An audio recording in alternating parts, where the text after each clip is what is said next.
So, all right, boys and girls, I'm Chuck from Defiant Pest Control. Today, we are going to revisit the Ruger Impact Maxx. Now, a couple of years ago, I did a video with the Ruger Impact Maxx break barrel 22 caliber Springer air rifle. Got a lot of hits on that particular video, and I've got a lot of questions, answers, and I've got a lot of, people that are making, I'm going to go ahead and say, in my opinion, outlandish claims. One of them is, I shot a coyote at 100 yards. Another one is, it's a 50-yard rifle, so on and so forth. So, I was in total disagreement with any of those statements, and I gave the reasons why. Today, we pulled that old girl out of the back of the damn car and ran a bore snake down the barrel, lubed her up a little bit, threw some polish on her, and broke out some brand new 22 caliber H&N Hunter Extremes. And we're going to take her to a very controlled environment, the Big Copic Gun Club, and we're going to shoot her at 7, 10, 15, and 20 yards. Now, everything is relative. It depends on what you believe 20 yards is. We're going to go ahead and go a real live 20 yards, all the way down to the end of the range. And what is your target? My target is a dime-sized target. I shoot iguanas professionally, so I want to have a very small target that I know that I can hit. So I use basically a target the size of a dime to make sure that my gun is on or zeroed before I go out on a hunt. So these are some of the things that you probably want to look at and understand before you listen to my opinion about this particular gun. So if you're still interested, keep on watching. We'll show you how it is.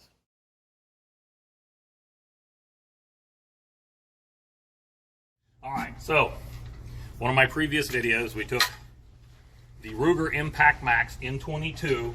We're shooting the Hunter Extremes 18 to 24 grain. My previous thought process was this gun is a 7-yard gun. This gun is a 10-yard gun. Once you get past the 7 to 10 yards, it's all over hell, tarnation in the grid sheet. So we're going to see how it shoots at 7 yards today. Take it down, you see the target, we have a dime-sized target in there.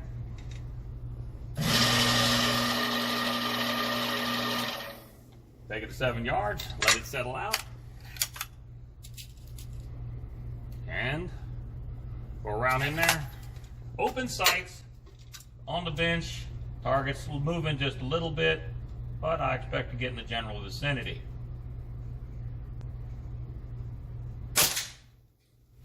That was on. We're going to do another one for shits and grins.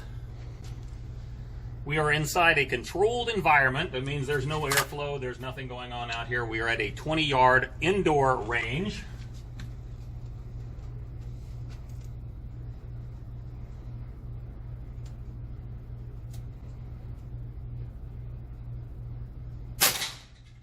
That was on. So right now, at 7 yards, which is 21 feet, we can tell that the Ruger Impact Maxx is what I would call a goddamn tack driver. In the world of iguana hunting is what a lot of people use this particular gun for, or style gun for. 21 feet is not a bad distance from an iguana. It's either in a tree where your shot process is up and away or straight down and away. That'd be the iguana is on the ground. You'd have a good backdrop, meaning the sky all the way up, or the ground. And at 7 yards,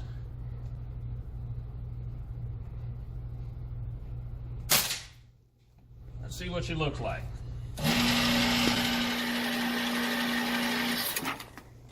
Keyholed 2 of them. One of them is right under where it's supposed to be.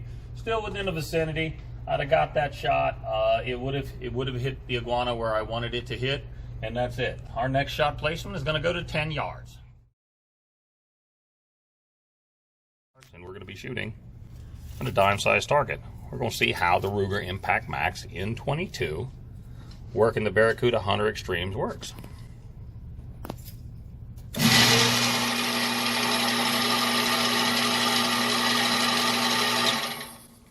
10 yards.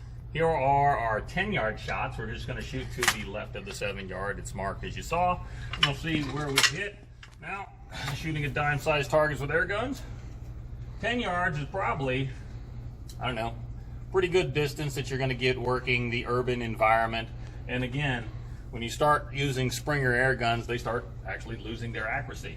So we went from 7 to 10.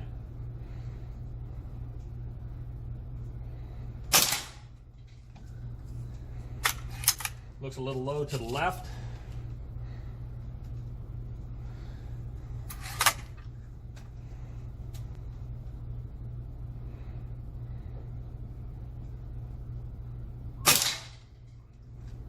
Low to the left still. But it looks like a pretty decent grouping that would still constitute a hit on an iguana. And it would still knock it out of the tree.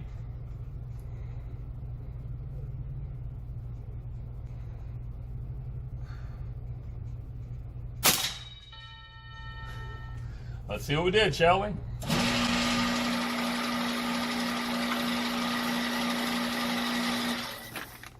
As you can see, it's dropping just a little bit. We're not getting that good shot placement as he did at the 7 yards. That's just 3 yards further than 7 yards. We're dropping a little bit low to the left and a little bit low to the right. So in order to make that come up, we'd have to raise our shot placement by rolling the front sight up just a little bit. Our next shot is the 15. The iPhone, I don't know. Our next shot grouping is going to go for the 15-yard mark. I totally expect this thing to go all over the goddamn grid sheet because we went from 7 to 10, and now we're going to go 5 more yards. 7, 10, 15. That's right. So that would be in reference to shooting a dime-sized target at 15 yards. From this position, it's pretty damn hard to see that dime-sized target until you, I don't know, focus in on it. But we're going to see what we can do with a Ruger Impact Maxx. Rolling. 15 yards, 45 feet. So in my previous video, I've got people that are going, yeah, I've shot coyotes at 50 yards. We are inside a range, very controlled environment. It's raining outside, I ain't got shit else to do. So I'm going to roll some rounds at 15 yards, 45 feet. And we're going to attempt to hit that dime-sized target and see where it goes. Spit on the front sight.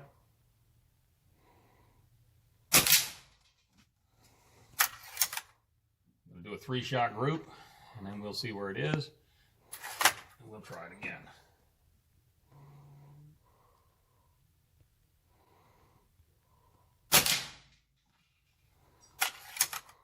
Backyard plinking, again, small game hunting. Squirrels up in a tree, iguanas in your backyard, pigeons on the poop deck.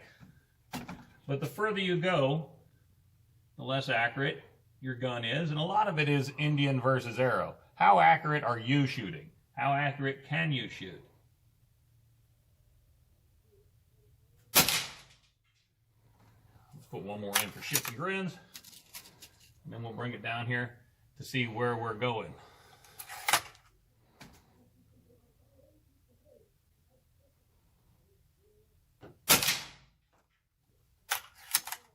Bring her up.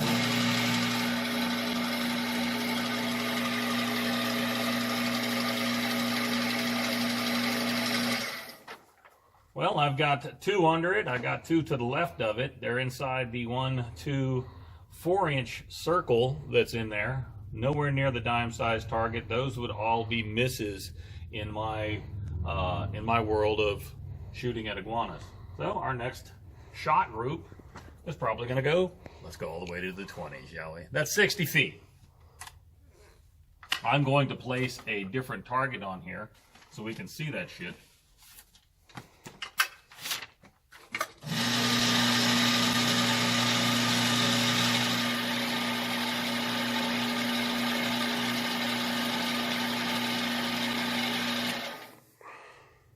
20 yards, 60 feet. I don't know that you would shoot at a dime-sized target at this far away, but you know, if you could, that's what we'd do. You see the bright yellow marks, that's going to be my aim point, and we're going to see if we can't roll some lead down range at 20 yards. Here we go, 20 yards, 20 yards, 20 yards, 20 fucking yards, 60 feet. I'm going to put this bitch under that yellow dot right on there. Low. What I like about these reflex targets, you can see where the hell you hit. You don't have to squint. So I'm nowhere near that dime-sized target. That's closer, and I'm aiming up. I'm actually trying to hit this bitch.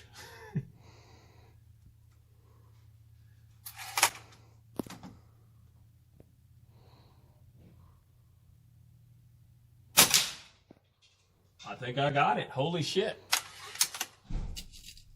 As you can tell, the accuracy kind of goes away. I mean, we are at 60 feet. Can it do it? Yeah. Does it have the knockdown power to kill a coyote at 50 yards? The answer to that question, not humanely. And again, my interpretation.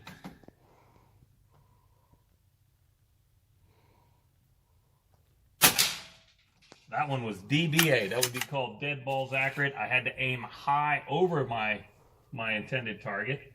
Let's try to do it again, shall we?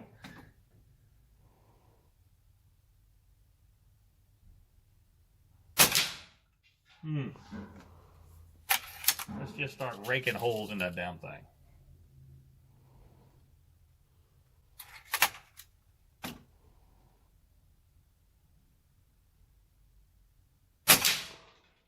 Backyard plinkers. Clean your gun out every once in a while. Slap some oil down the thing. When you seat your pellets, push them all the way in and seat them thusly. It gives them a more accurate place to fly. Obviously, everything is good. I am using a bench rest position and actually putting some rounds on targets.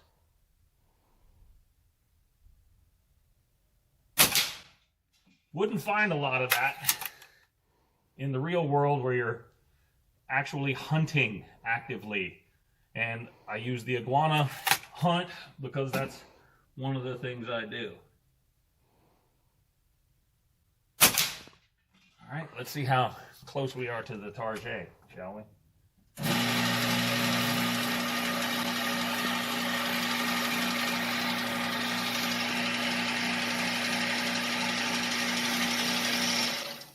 There you go. That's a 20-yard target. As you can see, the accuracy goes to hell in a handbasket. We got 3 inches of circle on the inner side. Most of my shots are within the interior of that 3-inch circle, and I'm aiming at a dime-sized target at 20 yards. So where's this gun good for? Accurately, we're going to go with 7 yards. All right, boys and girls, here is your after-action report. So you saw everything that I saw. You watched me put some rounds down range in a very controlled environment. Seated bench rest position from the 7-yard line, the 10-yard line, the 15-yard line, and the 20-yard line. My recommendation still stands. Now, I will say this. That Ruger Impact Maxx brake barrel has held up a lot better than what I expected it to do from the time that I've got it. I think that we've had it for damn near 2 years. I haven't done anything to it, hadn't really cleaned it, put it in the back of the car, and that's where it sits, and I use it to dispatch small, medium, and large iguanas at a very close distance, and I'm talking headshots right off the bat. What's it used for, or what can it be used for? In my opinion, backyard plinking. It's a great starter gun for you and the family to sit in the backyard and shoot aluminum cans at 7, 10, and if you have the backyard space, 15 yards. After that, who knows where you're going to hit. How powerful is it? Is it powerful enough for you to shoot small game? Probably so. What's your definition of small game? Pigeons? Is it rats? Is it little iguanas? Now, I would definitely go for the 1-2 footers, the medium-sized iguanas, has no problem. I have shot plenty of iguanas with that particular gun, but again, I've done that at 7 yards. I hope you enjoyed the video. like, subscribe, smash the damn like button. If you've got a comment, go ahead and leave a comment down below. Talk to me about it. If you have questions about the Ruger Impact Maxx or any other air gun or iguana hunting in general, I'll be more than happy to talk to you. Remember, like, subscribe. See you boys and girls on